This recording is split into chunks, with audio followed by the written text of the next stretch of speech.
আসসালামু আলাইকুম প্রিয় দর্শক, স্বাগত জানাই অভিবাসী আপডেটের নতুন ভিডিওতে। এই ভিডিওর মাধ্যমে জানিয়ে দেব গত 24 ঘন্টার আলোচিত গেম খবরগুলোর বিস্তারিত। ফেব্রুয়ারি মাসের 18 তারিখ আপনি নিজে জানবেন, একজন বাংলাদেশি ভাই বোনকে জানাবেন এই ভিডিওটি শেয়ার করে দিয়ে। চ্যানেলটি সাবস্ক্রাইব করে ফেসবুক পেজটি ফলো করে যুক্ত থাকলে আমাদের প্রতিদিনের ভিডিও আপনি প্রতিদিনই দেখতে পান। আপনি কোন দেশ থেকে এই ভিডিওতে যুক্ত হয়েছেন কমেন্টস করুন, ইনশাআল্লাহ আপনার কমেন্টসের রিপ্লাই করব আমরা। ইতালি কর্তৃপক্ষ নিশ্চিত করেছে উপকূলে 15 জন মৃতদেহ তারা শনাক্ত করেছে। ইতালির উপকূলে এই মৃতদেহগুলোর শনাক্ত করার পর উপস্থিত থাকা লোকজন নিরাপত্তা বাহিনীকে খবর দেয়। তৎক্ষণিক নিরাপত্তা বাহিনী এসে উদ্ধার তৎপরতা চালায়, যার ফলাফল 15 জনের মৃতদেহ উদ্ধার করা হয়েছে। এখন পর্যন্ত বিষয়টা নিশ্চিত নয় যে নৌকায় কতজন ছিল এবং বাকি অভিবাসীদের সাথে কি ঘটেছে।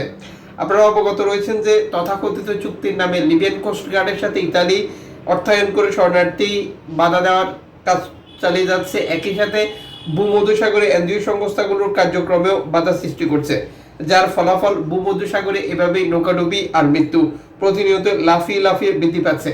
আপনারা অবগত রয়েছেন যে 2026 সালের প্রথম থেকে ভূমধ্যসাগর ব্যবহার করে ইতালি আসার পথে নৌকাডুবি, দুর্ঘটনা, মৃত্যু, নিখোঁজের তালিকা, যেটা অন্য সকল বছরকে পেছনে ফেলে নতুন ইতিহাস সৃষ্টি করতে যাচ্ছে।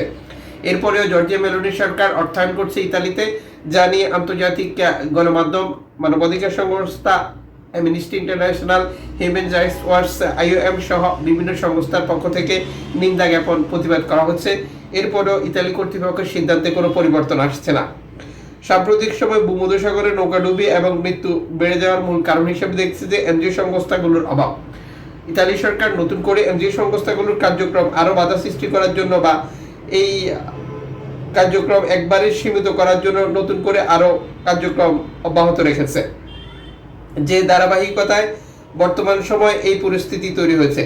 এদিকে জাতিসংঘ লিবিয়ান কোস্টগার্ডকে যে অর্থায়ন করছে ইতালি এবং ইউরোপিয়ান, সেটি বন্ধ করার আহ্বান জানিয়েছে, যে কারণেই মনে করা হচ্ছে যে বর্তমান সময় নৌকাডুবি, দুর্ঘটনা এবং মৃত্যু যেটি লাফিয়ে লাফিয়ে বৃদ্ধি পাচ্ছে। এদিকে আফ্রিকার বিভিন্ন দেশ থেকে স্পেনে ধারাবাহিকভাবে শরণার্থী আসার অব্যাহত রেখেছে, যা নিশ্চিত করেছে স্প্যানিশ কর্তৃপক্ষ।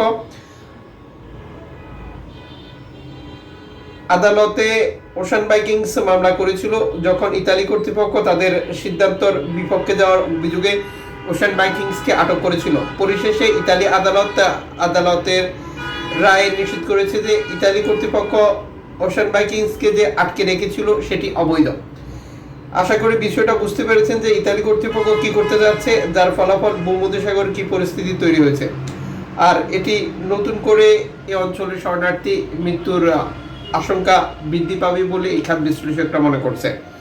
যুক্ত থাকুন আর দেখতে থাকুন আমাদের নিত্য নতুন আপডেট তথ্য এভাবেই প্রতিদিন।